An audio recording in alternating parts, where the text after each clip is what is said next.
But like I said in my first reaction review, when you get to that final act, to that final battle, and after Kong has already been like beaten up and just kind of just like he got his ass kicked, you feel bad for Kong, man. Kong. And I'm always been Team Kong, man. Team Kong.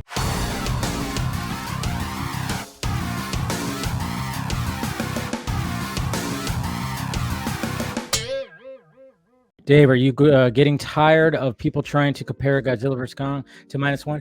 Yeah, I mean, it's a natural thing, and that's you're gonna get people comparing that because no matter what, I mean, we have Godzilla Minus One, which was back to the basics and blew everybody's brains away, and then of course with Godzilla and Kong, this is like another sequel in the MonsterVerse. So it's still the same character. So naturally they are going to do that. But at the same time, what people need to realize is like, hey, one is this and one is that. They're like different. One's back to the basics and really just going like, let's get back to the core of Godzilla and then make the human story be something that's just going to be people are going to connect with the characters. When it comes to Godzilla versus Kong, and let's take a drink before I start getting into my little review right here. The vodka's tasty. When it comes to Godzilla versus Godzilla X Kong, the New Empire, when I went into it, I wasn't really like hyped for it. I was just like, all right, another movie. We're gonna have these two titans. I mean, when it came to Godzilla versus Kong, I watched it a couple of times. It was like, it was fine. It was fine. Had some cool shots, some cool things. And then you got Mecha Godzilla that they had to take on.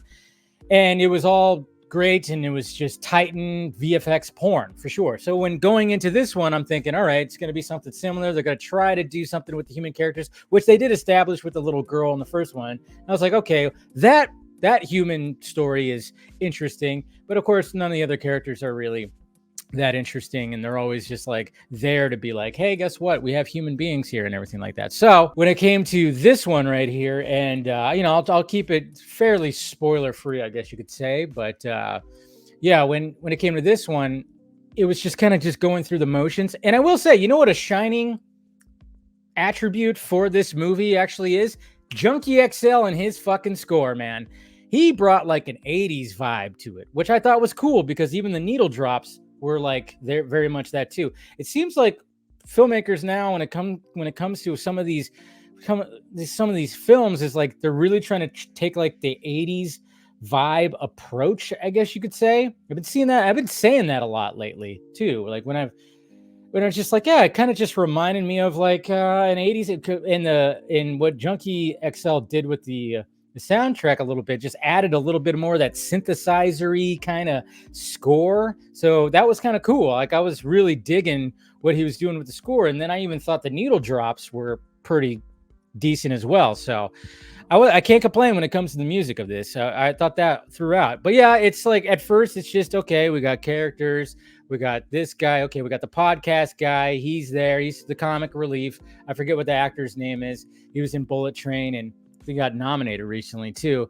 He's running a podcast. You got his characters, and he's just kind of annoying, not really that funny. Then you got the veterinarian dude, which is Dan Stevens, and of course you got the main character Rebecca Hall. Is that her name? Yeah.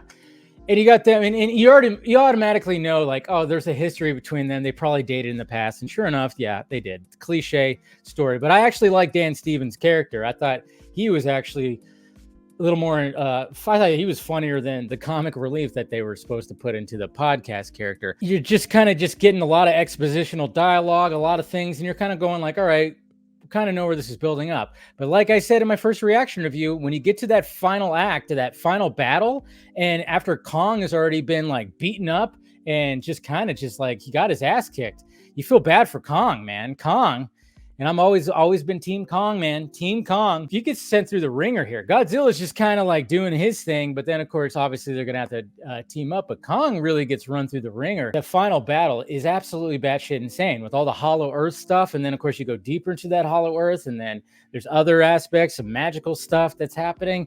It's a lot of beautiful shots. Like I said, once it gets into that, like leads in that final act, it starts getting intriguing. And then it is just batshit crazy battles, duking out, and some other crazy stuff happens. There's a really cool shot, which they kind of spoiled when it came to, I guess when it came to like the poster, there's like a banner that you actually see like that this crazy shot that got a cheer in my movie theater. I was like, why would you want to reveal that in the banner?